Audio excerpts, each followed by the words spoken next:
All right. Good afternoon. My name is Edward Hughes. I'm the president of the HBS Club of San Diego. Before I introduce our guests, I've just got a couple of slides that I wanted to share with you and talk a bit about the club. So here we are. So again, thank you for joining us today. We're very excited to have our guest. I hope everybody's well. We're also excited to welcome other HBS Club members. Some of you heard about that we were having this event with Chip and asked to participate. And so welcome to all of you, wherever you are. This will be a very fun event. So our mission as a club is to continue to educate leaders who make a difference in the world and make San Diego a great place to live and to work. And we do that through a few kind of key programs. The first is the CEO Forum, which we're going to have today, where obviously we invite esteemed CEOs and other people to come and talk to us. And so over the last year or so, we've had a great list of people from billionaire investors like Bill Ackman to Nobel Prize laureates like Professor Engel to Kevin Sneeder, who's the managing partner for McKinsey and Company, a number of CEOs, a number of HBS professors, Bill Salmon, Francis Frey, Felix Oberhauser G. So really a great, nice mix of CEOs covering a lot of different topics. And we're always trying to make it as interesting as possible. So that's our first thing. The second thing we do is we run some management development programs here in San Diego. We do a for-profit program and a not-for-profit program. And what we're trying to do is bring a little bit of HBS to San Diego and to get people to benefit from some of the skill sets that, we all picked up going through that type of program. So that's been great. We've just finished our not-for-profit program, and that was really a terrific class. About 37 people, I believe, was in that class. The third thing we do is we believe, as we say, in our mission to make San Diego a great place to live and work is to really help support social enterprise here in San Diego. And we do that through a couple of different ways. Firstly, we donate quite a lot of the proceeds we make from our programs to local San Diego-based nonprofit organizations. But we also have the opportunity to send CEOs from nonprofit organizations back to Boston every year for the strategic perspectives in nonprofit management. We've just completed that application process. We've got a number of great candidates. We're going to go through a process to review those, and we're hoping to send at least 2, maybe 3 of those CEOs back to Boston to participate in that. And the fourth thing, which has been a little bit challenged over the last couple of years with the pandemic, is the social networking side of things. So I'm happy to say that we're going to have an event at the San Diego Zoo with the CEO. They're talking about some of the strategies that they're doing and some of the new exhibits on May 24th. So you'll be seeing some emails coming out about that. So we look forward to you participating in that.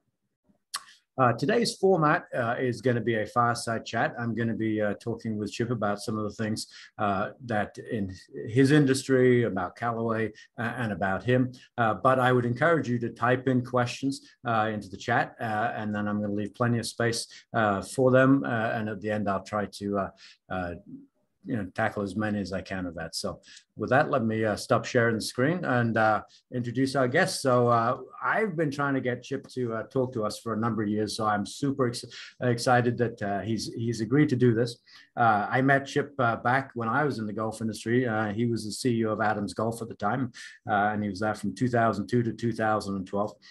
And then took on the job as a CEO, president and CEO of Callaway Golf, and has orchestrated just a terrific turnaround in that time frame. And as you'll see, he's expanding Callaway Golf beyond its normal traditional boundaries of being an equipment company. So I'm going to talk to him a little bit about that. And he's involved in a number of nonprofits, and he's obviously also an MBA from Harvard. So Chip, thank you for joining us today. Edward, thank you for having me. With the list, I feel quite honored to be included on that esteemed list of people. Well, I've been trying for years to get you, so I'm super happy. So I've got 3 kind of general areas of questions that I'd like to start with. And we got a lot of people interested in the golf industry. So we'll start talking about the golf industry, and then maybe we can dive a little bit into Callaway itself, and then talk a little bit about you. So the last couple of years, pandemic, lots of changes. Tell us, how did the golf industry do through this time period? Edward, it's kind of almost a little embarrassing to talk about it. So like everybody else, we went through near-death experience when COVID first hit, and literally were public. So you went from just another good year in front of you to analysts asking you, how long can you last with zero revenues? Now, I don't know about you, Edward, I never ran the zero revenue number. And, when you do, it doesn't actually turn out very pretty. But, we went through a period like most where we had complete uncertainty, but then quickly as things opened up even a little bit, or not even fully, golf started to really boom. And it's been one of the big beneficiaries of some of the changes in lifestyle, et cetera. If you wanted to, get a tee time back in 2020 and 21, good luck. You better plan way in advance. And the memberships went from not being full to being completely full, but the golf equipment industry in particular has had a lot of wind at its back over the last few years. It's 50% up from where it was in 2019. Wow, that's terrific. So, and have rounds gone up by that kind of percentage, or is it just people going out and buying equipment? Or rounds have not gone up by that amount, but they've gone up quite a bit. And new entrants into the sport is setting records. So some of the more encouraging long-term, changes. So there's some long-term trends that are changing that we're going to likely favor golf, but there is also, more new golfers than there have ever been as people are, getting a chance to play golf. And as you know, because you're an accomplished player yourself, it's a very addictive game. The hardest part about the game is getting into it.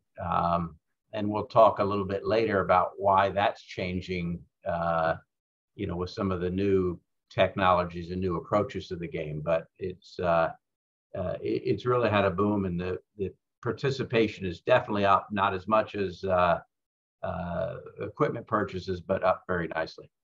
Well, that's terrific. And so do you think that's going to stay, or was it because people had no other options? The other things we used to be able to do, going out to restaurants, were shut down, etc. But now, golf was open. Do you think people are going to stay with it, or do you think we're going to see a little bit of leakage back out of the participation?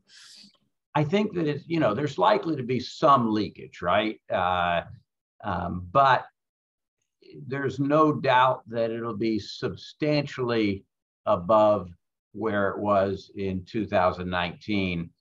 And, you don't usually join a golf club and start to make those type of commitments without, utilizing it. And, so we feel very confident that the base is significantly larger. We also feel confident that the growth rate will be significantly higher than it was pre-pandemic. But, where it settles in terms of that base, that's still uncertain to us. The demand out there right now is quite good, though. It has not really gone backwards at all yet.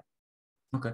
And is that kind of equally growth around the world? Are you seeing it in the European markets, in the Japanese markets, the Chinese markets, or is it predominantly kind of this phenomenon happened here in the US? It's really a global thing, Edward. It's the same thing is happening in Europe and across Asia as it is the US. There's a global appreciation and surge around interest of golf in all of its forms. That's great. And how about demographically? I mean, it used to be thought of that, golf was very male dominated, and, women were in the 15 to 20% kind of participation rate. Are we seeing a shift in that as well? Yeah, you are, fortunately, and it's about time, right? Yeah. So you're seeing, more and more women play, more and more young people play, and, a slight uptick in diversity. But again, some of the diversity is really heaviest in around, new formats of golf. But we're going to dance around this because golf, in my mind, has a totally different definition than it used to. Golf is the way you think of the game, traditional on a golf course, but there's this off-course golf segment now that is as large as on-course golf and growing much faster. And they both encompass what I like to term modern golf. And that's probably one of the best things that ever happened to golf, is it's more than just a 5-hour round on a traditional golf course now. There's a lot of different formats and different ways to enjoy hitting a golf ball with a golf club and getting into the game. But even just the traditional game, the participation by youth and by women have surged. It's 25% or higher now, Edward, on the female side. In parts of the world, it's 50-50 as we would aspire to be. But you really saw, even with COVID, surges in young and in female participation, which is great. That's awesome.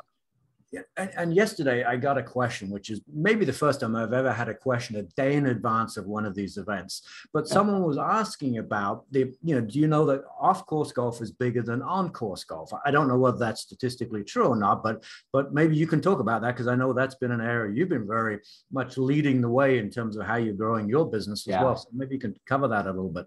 It's roughly equal right now. So if you think about golf in the U.S., it is roughly 12.5 million that play only on golf courses, traditional golf, about 12.5 that play only in off-course golf. So only Top Golf or 5-iron golf or some sort of non-traditional golf type experience. And then there's about the same amount that do both on and off. And so, but the off-course golf is, exploding, really being led by Top Golf. And the growth rate of that is so significant. It's going to significantly pass on-course golf, but also help drive on-course golf, because these are symbiotic, right? The hardest thing about golf is, how do you become a golfer, right? Unless you have rich parents that expose you to the game as a young person, it's really hard, because it's not like you're going to go out on a casual weekend, and it's not pickleball. Pickleball is great, but you can go out and play pickleball, with a couple lessons in 2 weekends, and you're playing pickleball. That's hard in traditional golf. It takes a much more significant commitment. Now, golf is a sticky sport. So once you do start to play it, you tend to fall in love with it, and it becomes a bit of an obsession. But for life. Yes, it does. That's the great part about it. And it is a for-life sport, right? You're still, in your 60s, you're in love with it. In your 20s, you're in love with it. And that part of it is phenomenal. But off-course golf is the best thing that's happening right now around golf, and it's changing everything about it. Well, that's great, because I know, traditionally the knock on golf was it's expensive. It takes up a lot of time, and it's a hard game to learn. So how did that dynamic change in off-course? Edward, if you go to for the most of this conversation, there's many forms of off-course golf, but Top Golf is the majority of it. So you talk about 12 million people, or 12.5 million in off-course golf. Roughly 10 of those are Top Golf right now, and Top Golf is going to be growing. We have 76 venues globally right now. We're going to be adding 11 or 12 this year. So it's growing very, very quickly. And if you go to Top Golf, you don't have to be a traditional golfer. It's fun for everybody. If you walk into a Top Golf, you're going to hit a ball. It's going to roll across the outfield into a target. Everybody's going to celebrate. Half the people that go to Top Golf never play traditional golf. They're completely representative of the community they're in. If the community is Latino, it's going to be a high Latino population. If the community is, whatever. I was in Midtown Atlanta, and it was, most of the bays, 75% were representative of the community. They were Black individuals having a great time hitting golf balls. Some of them had played a little golf. Some of them were not. You're going to hit next to, people on date night in high heels and giggling, but they're going to be learning to swing a golf club at a ball and enjoying the nirvana of hitting a good shot every once in a while. And as you and I know, Edward, that becomes very addictive. And before you know it, you're kind of hooked on that type of thing. It's kind of that instant gratification you get. Yeah. So I saw one of the questions popped up was, what is Topgolf? And, maybe you can explain it, because obviously it's a completely different format. You can have a beer, you can have something to eat, and you're with your buddies, etc. You're with, all your friends. So, maybe just explain what Topgolf is, because some folks may have not had the opportunity yet. Topgolf is a driving range meets nightclub and entertainment venue. So these are big investments. They're somewhere in the neighborhood of $25 to $60 million investments in driving ranges that have digital technology in the outfields, lights, music, great food, and it's a combination, a new way to experience golf. We just opened one in just next to LAX in El Segundo. That particular one also has a 10-hole par 3 course attached to it. But it's where millennials, young people go to have a blast. And, it happens to be a driving range hidden behind a party.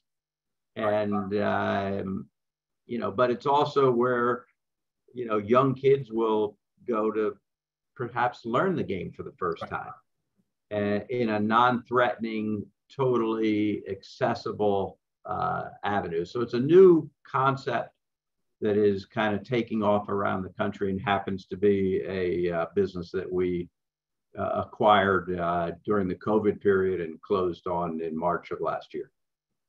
And it's not you don't have to bring your own clubs, right? You can, I'm sure there's Callaway clubs sitting right there at every one of them. There are golf clubs there that are kind of indestructible because the audience that goes there, again, it's not, this isn't just for golfers, right? Golfers will go there, and you'll have tour pros go there and have a blast and practice. But for the most part, this is just general population. And I love those kind of businesses, Edward, because as having spent time in the golf business, there's, 24 million golfers in the US as measured by the National Golf Foundation, but a lot of them only play one round a year. There's about 12 million that play multiple rounds a year. It's a relatively small audience, but Topgolf is going after everybody. Much bigger. Yeah, right. And when you get them in there, there's a really decent probability they'll convert into golfers, because there wasn't a good way to get into golf in the past, right? Going to a driving range that is just traditional and doesn't have any fun associated with it, and watching you whiff 3 shots and then roll 2, that isn't very much fun. Right. You could do that same at a Topgolf, and it's a blast. And because then they roll into a target, you score points, everybody high fives. It's digital, there's music, there's great food, and some drinks that start flowing, changes the whole scene. And it will, we think, transform the game. But we talk a lot now about modern golf, as opposed, which includes this off course and on course. I think it's great you're expanding the kind of the thinking and the perception of what is golf. So let me come back to something that's really traditional, the Masters. Okay. I mean, what a great weekend it was, obviously, watching that. It's great the Tigers come back, a great, victory by Scottie Scheffler. How big a deal is the Masters to really kind of kicking awareness off each year for the golf industry? It's hard for us to recognize it here, Edward, because you and I are, blessed to be in Southern California. So it's beautiful all the time. And but most of the country, I have my youngest son is in Western Mass right now, and the courses are underwater, and it's, still not spring yet, really. And, but the Masters kind of kicks off the season for most of the country. And once the Masters comes, you really can expect and hope to play. And so it's a big, opening event for the entire industry in many ways. And you and I were catching up a little before this. It's, because you had the opportunity and pleasure to be there, and I've had now for many years. And it was fun to get back in person again and meet with all the folks that are in and around the industry down there earlier in the week. Yeah, it was great to see the crowds back, the patrons, sorry, not the crowds, the patrons. And that's right, patrons, not crowds, right? You would get, you immediately be fired as an announcer. I will never get invited back. So one of the things that the golf industry does, and I'm sure a lot of people here are very interested in hearing about, is you spend a lot of money on sponsorship of tour players, big names, right? And they millions and millions of dollars a year. So does that pay off? Is it worth it? Great question. I get asked that by my board quite a bit too. And, we spend a lot as most of the manufacturers do. It's, it rounds to $100 million in terms of what we'll be spending on sponsorships. And, the other big manufacturers are probably in that same, vein. It's a huge part of our marketing budget, if you would. And we spend traditional and digital and all of that, but we have this endorsement factor. And it's really hard to exactly correlate it because there's not one lever that universally moves a needle. If you remember Nike, obviously incredibly fantastic company, but they had the best tour staff in golf for many years, and then they exited golf equipment. Right. So, you can't have just one element. It's like having one part of a symphony orchestra, right? It's still no good. You have to have all of the elements in to make beautiful music. But that one element being tour sponsorship is important. And you've never seen a major brand have any long-term success without having a strong tour presence. So it doesn't guarantee it, but it appears to be a necessary, phenomenon. And we've had, strong relationships to success. Jon Rahm is our number one player right now. He's been number one or number two in the world, won the Open here in Torrey last year, and obviously a great player. Xander, another local athlete, and Sam Burns has been up there, and we're working with players now, in junior high. And so the recruiting of this, we're working with a 15-year-old that just won an Asian Tour event. We signed, because you can sign in amateurs now, there's a name, image, and likeness, NIL deals. The number one women player, amateur, Rose Zhang, who's a freshman at Stanford. So this endorsement and how that works is a fascinating area of our business, and it is very important. And it's kind of a bit of a black box, as you say, because you can't really, dial in exactly like a player like Jon Rahm. Is he going to move the needle in Spain? Is he going to move it globally? You don't know, but it's part of that toolkit that you've got to basically keep that Callaway brand out there in front of people. It's one of those investments that you can't put a direct IRR on. So you'd like to be able to do that. But marketing in general, in my opinion, is, other than, search engine optimization, right, is often that way. Yep. And so you gotta, at the end of the day, put your hand up in the air and feel where the wind's blowing. And is it, do we do a little more? Or we do a little less? But we know that in direction, it's important. Yeah, I mean, the old adage, advertising 50% of it's wasted. I've just got to figure out which 50%, right? Right. So, Yeah. so it's like you've got probably dozens and dozens of tour players, and you're like, I don't know which ones are moving it, etc. But in total, they're giving that authenticity and credibility to the brand, right? And it comes and goes, right? And so even picking your bets, right, on this is like, you have some you pick that are can't miss and they miss, and others that you know, because it's a little bit like running a sports team here, right? You're drafting and investing in talent. It's no different in many ways than a professional football team or a professional baseball team where, okay, we got a farm system, and so we're investing in a farm system and we're developing these youth, and we're tracking them all the way up, but then we're also gonna sign a couple big hitters who are already established, and those are pricier deals, but you have a different risk profile on them. So it's a fun part of the business, an important one. Yep. Okay. One that we've invested heavily in. All right, let me shift a little bit and talk a bit about Callaway Golf. Back in 2012, when you came in, I think the share price was in the $4 or $5 range. You're now up to $23. It's been viewed as a great turnaround, etc. Tell us about it. What happened? What did you do?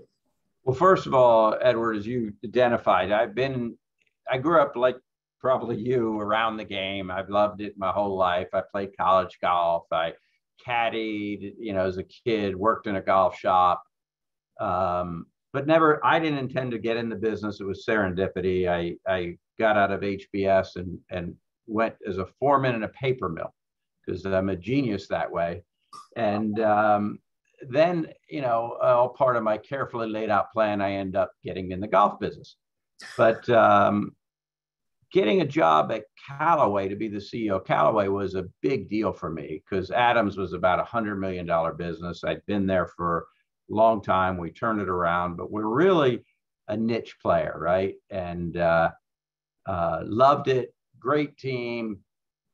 Get a chance to come to Callaway, but it's coming to the major leagues, right? Like, hey, this is I mean, you were the biggest guy, the public company. There weren't many, public companies in golf, right? So, I mean, that was as you said, it was a turnaround. So, and even a little more than they're always a little more than they're advertised, right? It's like, hey, I know it's a turnaround, but we think we got it. And then you get here, and before you know it, you got to raise another 120 million because you're going to be running out of cash. Right. But that's my experience. Okay. I've done 2 turnarounds. They both start like that because when you're doing this, you always project even, but you're actually doing this. Yeah. And but a great brand, historical company that's always been a big player in the business. And when I got here, it had some great resources. They've always invested a lot in R&D. As you know, this brand is one of the strongest and has been for some time. So I was able to put together a team that's had some, nice success with it now. And we returned the business to a leadership position in the golf club side. We've gotten the ball business to really have some energy around it. We're number 2 globally in the ball business now. And then we also diversified a little bit and have added some resources to the point now that when you look at the total scale of our business, we're larger than any other golf equipment company, but also more diverse because we're way more than just a golf equipment company now. Well, you're obviously being a little bit modest here. I mean, I know you guys always had a great R&D, but what were some of the specific challenges you kind of, when you got here, you went like, whoa, this is kind of maybe worse than I expected, or wow, I've just got more work to do? It's a lot of changing mindset. Now we had to, I had to change the team, but it was really just mindset and getting them back into commitment to be the best on the equipment side. I can remember one story early in my time here, and where they were showing me. So I started in March. It's kind of late in the cycle because we launched stuff in the February time period of the following year. But so by April, they're showing me their new fairway wood for the next year. And I'm a little bit of a equipment junkie. So that's the one area I always lean in really high. That helps. And they showed me what they were going to do. And at the time, TaylorMade had a product out called the Rocket Balls, and they're running the table. And I look at what they show me, and I'm like, do you think this is good or better than Rocket Balls? And they go, no, probably not yet. And I'm like, okay. And I sit there and I've got a room full of people, engineers, everything. I'm like, well, and I'm confused, right? And they're like, well, but we don't have any more time. We got to go with this. And I stopped the meeting. I said, well, we're not doing that. I don't know whether we'll launch anything or not, but we're not doing that. You guys go back and we'll give me another option. And everybody just looks at each other around the room, right? And they pick up their stuff, walk out of there like, what just happened? And I don't know what just happened either, because I'm not that confident. I could be the shortest career in history of Callaway golf, right? But what happened was it motivated the team. The engineers were delighted, because that's why they're here in the first place, is to do exciting stuff. If you compromise, they'll let you do that sometimes. But they went back and they had something in the pipeline that they accelerated. It was a face cup technology. We launched this X Hot fairway wood, and the turnaround was off because we started gaining market share again. But we set the standards. Obviously I was leveraging as well the strength of the team, though. If you had the wrong team in R&D, they would have said they couldn't have executed on that. But I mean, sometimes it takes, from a leadership standpoint, as the CEO, to say, hey, this is not good enough. This is a bunch of compromises, come back and do better. And I think I actually had heard about that meeting, because that kind of reverberated around places. And probably through the, you were like, no, we're not doing that. Supplier network. That's great. That's awesome. So if you had to look back at your time at Callaway, and obviously you've engineered this big turnaround, what did you do right? What did you do wrong? I think I did, so far we've got a great team. I've attracted and retained, some really good talent. We've done a nice job in, really strengthening the product side and gaining a lot of share. So very proud of, most of the accomplishments. We were probably a step slow on the golf ball side, although we're starting to really build a lot of momentum there. We needed to make more investments, and that was an area that I didn't have as much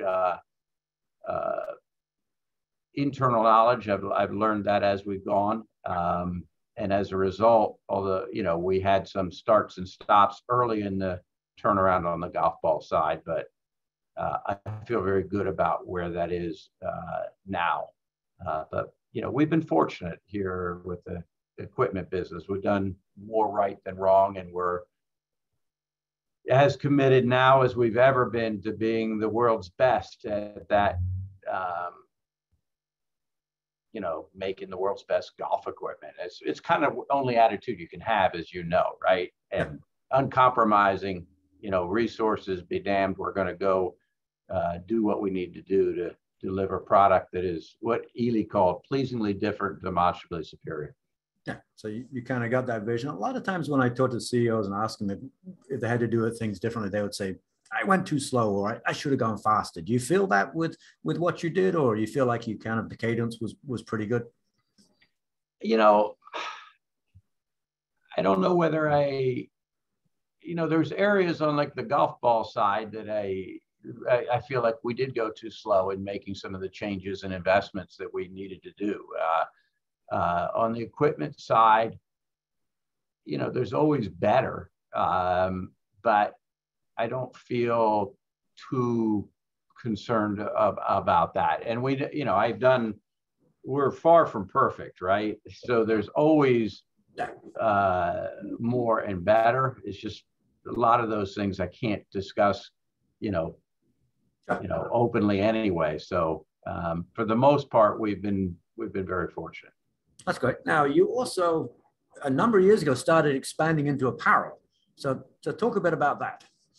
Well, one of the things in golf is golf was traditionally a low to no growth business, right? So golf equipment in particular was 1-2% growth.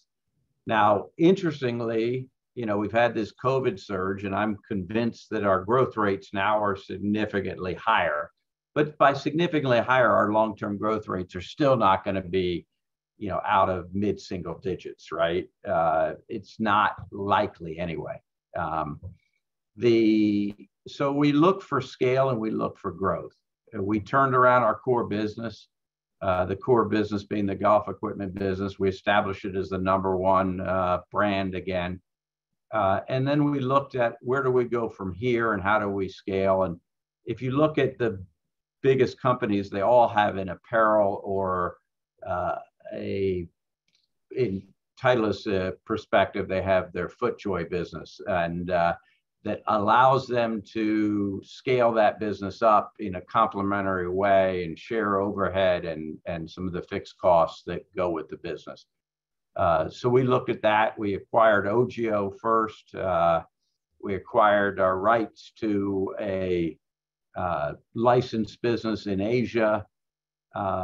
We acquired TravisMathew and then Jack Wolfskin. So it was pretty significant scaled soft goods and apparel segment candidly, Edward, it allowed us to double our EBITDA, one measure of our profitability. So we went from negative EBITDA when I started to 50 to 100, and then with the acquisitions, a little over 200 million of EBITDA. Now, this year, if you look at all of our guidance, which I cannot confirm, or I'm not allowed to, since we're in a quiet period, the public company stuff, that I am not issuing guidance here, but significantly scaling up yet again.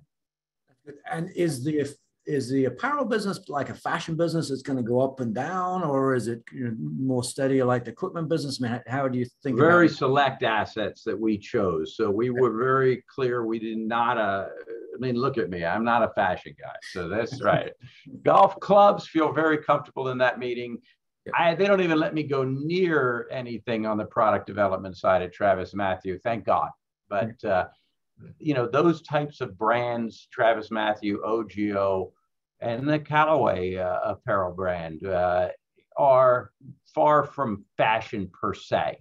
The TravisMathew brand has been just a home run. It's growing leaps and bounds. It's like all of these have another interesting touch to them, is that they'll often touch golf, but they sell to the larger audience. In other words, TravisMathew, their biggest customer is Nordstrom's. They have their own stores. They sell hoodies, t-shirts, jeans. It's not just golf. It's lifestyle apparel rooted in golf. The OGIO asset got golf bags, but it also, the biggest part of the business is backpacks and that type of travel gear. So that it really opens up your total addressable market in a meaningful way for us. It scales obviously nicely. Well, let's talk a bit about Topgolf, because that was a big acquisition for you. But if ever there was a case that you got your timing right. I mean, in the pandemic, I've got to believe those guys were just struggling because they were shut down. And complete luck, Edward. Or you just hang around the hoop enough, and even a guy like me will get a basketball occasionally. But unique circumstances for sure.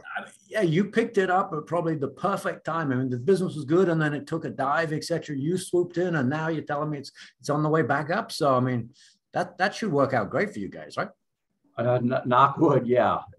So I was on that board. We had a minority investment in that business, so 14% was the final number right before when we did the merger. And we had put in hundreds of millions of dollars. So over $100 million invested in that business since I've been CEO. We believe strongly in it. We looked at, could we ever merge with it, acquire it? And the valuations were just too high. It just wasn't. They were actually planning to go public in May of 2020. And then COVID hit, and it wasn't well capitalized at that stage. So things were, tough there, and they looked at various options, and a process ensued, and we were able to work it out, partly because we had an insider perspective. Would I have had the guts to do that deal as a third party? Probably not. Okay. But I knew the business for 10 years as a board member. I knew how strong the brand was with consumers. I had high confidence in their ability to identify and develop the real estate. And I had relationships with the other big shareholders, which never hurts either, because they essentially had to, choose a partner. And so as much as us choosing them and, clearing the bid from a economics perspective, they had to believe, because they're our biggest shareholders now, and they had to believe in the viability of the new entity. And so a lot of things happened to work out right, but it was also a bit of a long shot. You got to have the courage to make the proposal. I actually made the first proposal in April of 2020, when we were not sure what our cash flows looked like. In fact, we were having but theirs looked worse. Wow. Yeah. No, I mean, and, we didn't get the deal done until August or September. Well, chance favors the prepared mind, right? You kind of knew it was a good business, and they took a bad timing because of COVID, and they needed a partner, and you happened to be right there for them. So I think it completely is so good for golf, Edward, but it also completely transforms us. Our growth prospects, our digital reach. There's 30 million people. I told you there's 24 million golfers in the U.S., about 12 that play more than one round. Well, there's 30 million people visiting a Topgolf annually. Okay. Half are golfers, half are not. Of those that are not, 75% of them are interested in playing golf or highly interested after they visit Topgolf. Our reach to consumers is going to be really unrivaled in the industry or sport of golf, with the exception of the PGA Tour, and that reach is a different type of reach. It isn't actually always a physical touch. It's just viewing on whatever media you choose. And that's kind of helped really redefine Callaway as not just an equipment guy, right? So if you had to describe Callaway now, what is it? We're the leader in modern golf. Okay. That's how I try to view it. And you got to have or broaden your perspective.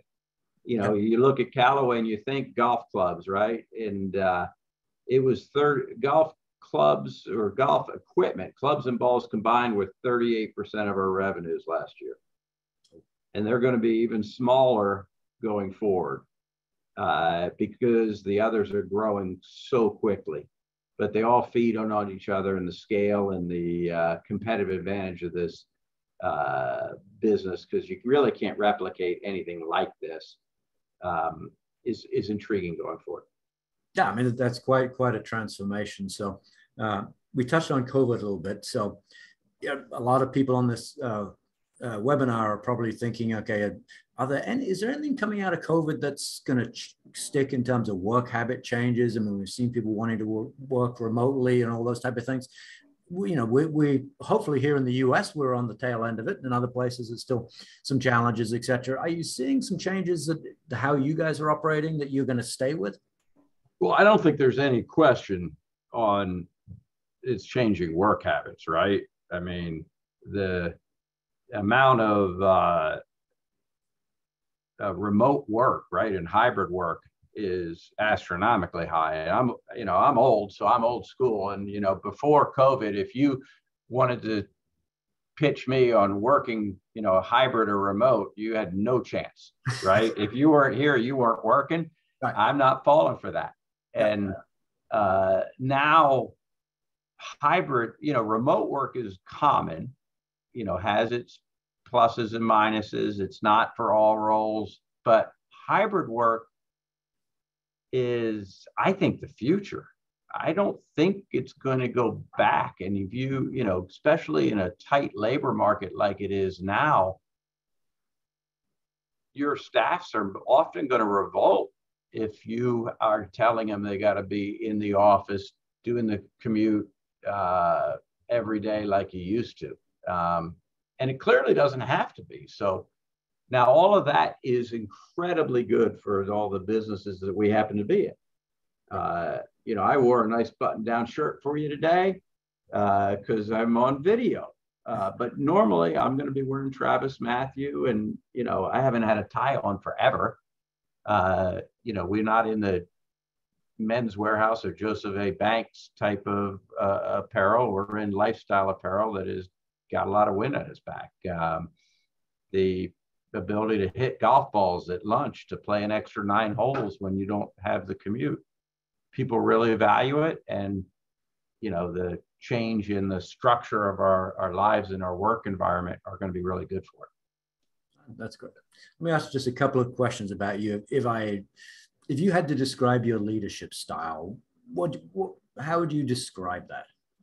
I get asked that all the time, and I wish I had a really cool answer for it. So I don't really. I build strong teams. I'm good at that. I hope it doesn't sound, arrogant, but I've had an opportunity to build teams. I don't tend to lose people, and our results usually do fine. So, and I'm really proud of that. And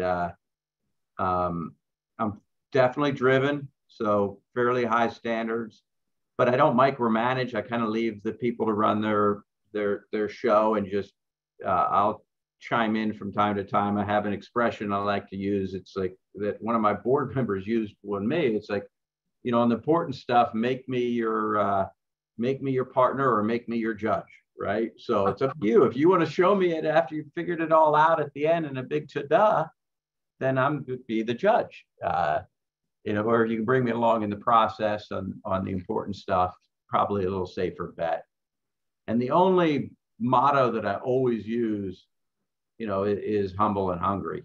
And, part of that legacy of, I worked at Adams, we were always the underdog, right? 14 years there, and it was David against Goliath. And then when I got hit Callaway, one of the issues that I had to change was, they had a little bit higher confidence level than they had earned over the last few years. And so never believe your own press clippings or your own success is sustainable without, continuing to put that energy back in and reinvent it. So. Oh, that's great. I mean, you're obviously a very humble guy. If I had to ask you, if you kind of look back at your career and think, what did HBS do for you? Obviously gave you a great brand name behind you, but what did you get out of that hopefully propelled you on this career? Well, I went into HBS. First of all, I got in on the waiting list, so I was probably a mistake. But it really broadened me.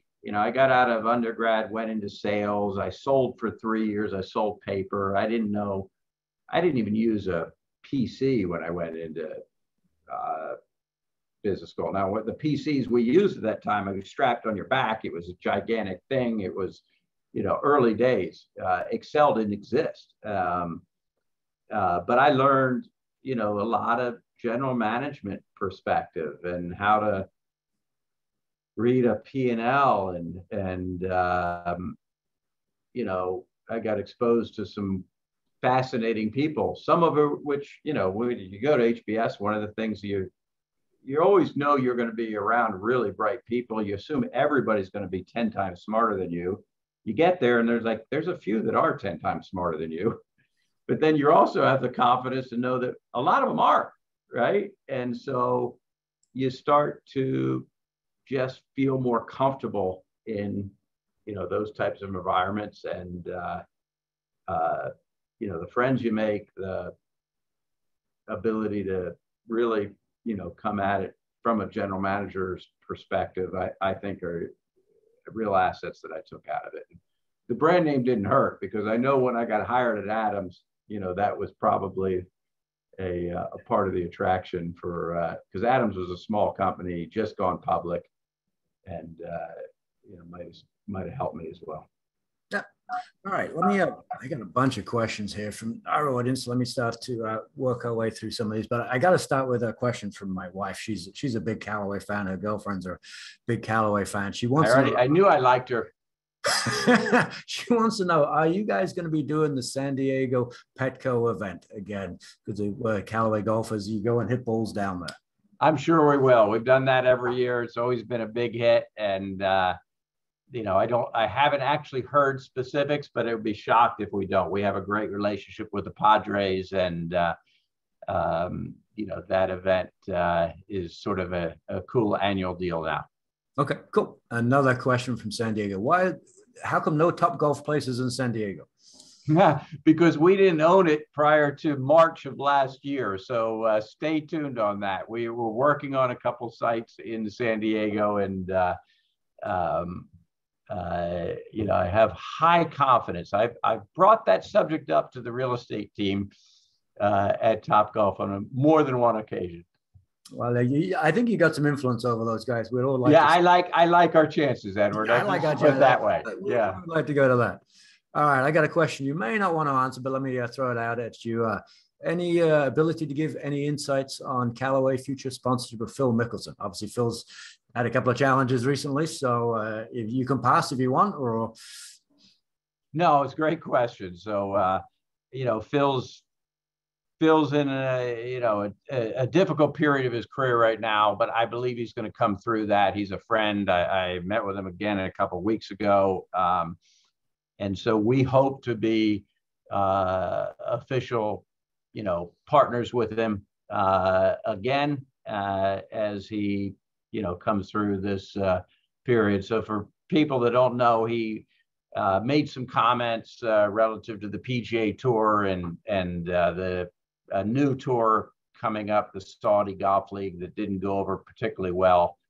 And as a result, Phil got candidly, he extended this opportunity to his sponsors, but a lot of his sponsors dropped him, and we paused, hoping to be able to get back with him in the not too distant future. Yeah, I hope everyone returns to normal. Phil's a great guy, and he's a wonderful person for the sport. I mean, we all make mistakes, right? He made a couple comments that I assume he wishes he hadn't made, and the world forgives. So nobody's perfect. Let's hope so, and let's make sure what off the record really means off the record in the future, right? So that was a little sophomoric. He should have known that, but yeah. All right, I got a question about what qualities do you look for in your employees, and also what is your executives scale to reward with their bonuses? So I'm not sure whether you want to tackle the last part, but yeah. Well, the employees, we look for, people that have, passion and talent, around this space. So our teams, we're very just lucky, right? We're in passion-based businesses. It's fun to be in the golf business, quite frankly.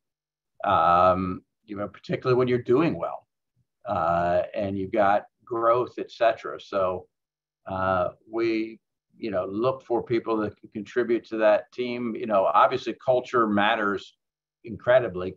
People drive everything, and culture drives the people long term. So they have to fit in with that as well. Okay.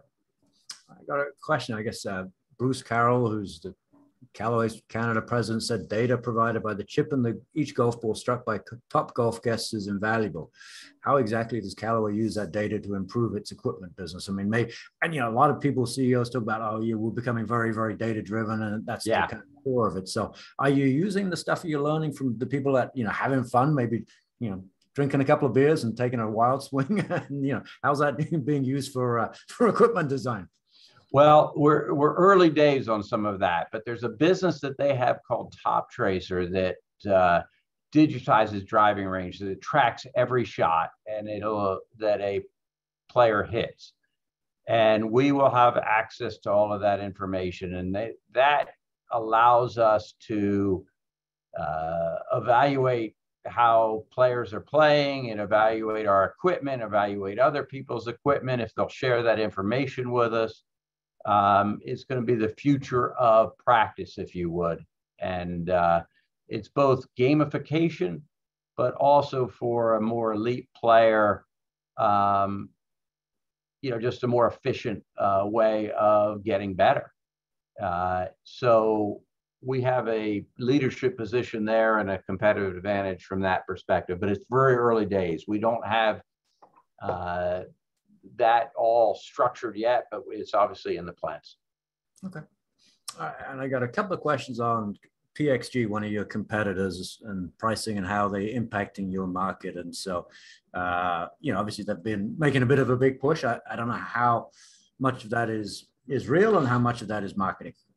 PXG is a great, business, and, the owner of that business is a friend of mine and has been very generous in certain charities and military support. And they basically started a niche golf business. So Bob Parsons, who started GoDaddy and ex-Marine, started this. He used to buy like $50,000 a year of golf equipment from us and every other manufacturer, by the way, complete golf nut, multi-billionaire. So decided to start his own golf equipment company called PXG, and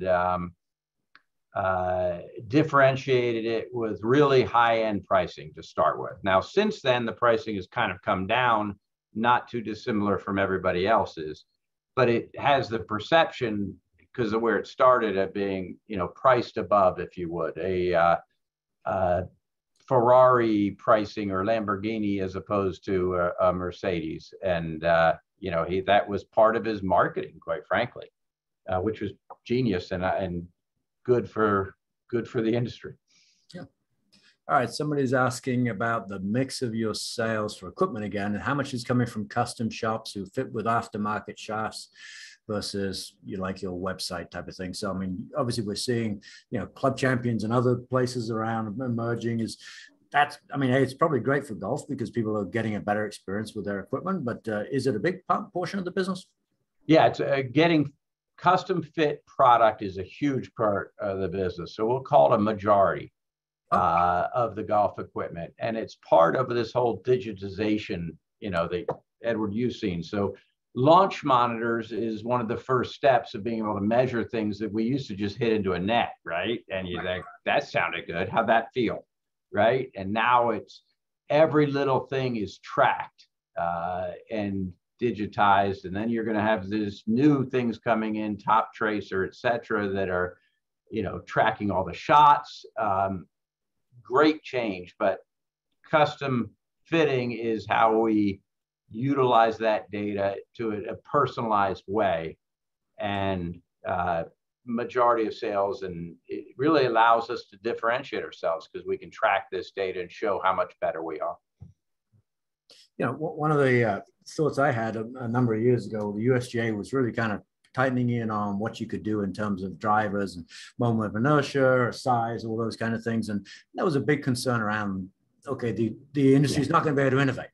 Well, they've continued to do so. So, I mean, what do you see as kind of some of the big trends? I mean, we all went through the adjustable weights and that kind of stuff. Yeah. What are you seeing some of the big trends kind of going forward in terms of innovation in equipment? Well, we're still plowing down these paths of innovation. So obviously, as soon as I don't believe we're going to be able to innovate and make things better, I'm out of here. But that is far from the case. I'm highly confident. We're working on our new product is better than anything else that's ever been on the market, and the stuff we're working on behind it is even better than that. And there's various new technologies that are out there. AI is a major one. We're able to use AI to design, new approaches, new custom faces, There'll be new customization techniques and way to personalize equipment for individual players. There's the design of weight savings and how you redistribute weight. Lots of exciting stuff still going on in the industry right now, and in the halls of our R&D department. So not even one of my worries, thank goodness. Well, that's great to hear, and obviously, you've had a terrific success, a terrific turnaround. You've completely transformed the business. You've expanded into apparel. You've got, potentially a real, kind of live wire going on with Topgolf, et cetera, and you're excited about the future. And so, we're at our time here, and so I want to thank you for taking the time to do this. This was terrific, and I'm going to ask you in advance. Maybe a couple of years from now, you're going to do another one with us. Happy to, Edward. Thank you so much, and appreciate everybody dialing in. Okay, well, thank you very much, Chip, and thank everybody for dialing in. Hopefully this was fun and informative. It was exactly what I expected, to have a chance to talk to Chip Brewer, the president and CEO of Callaway Golf. Thanks, everybody, and hopefully see some of you at the Zoo. Okay.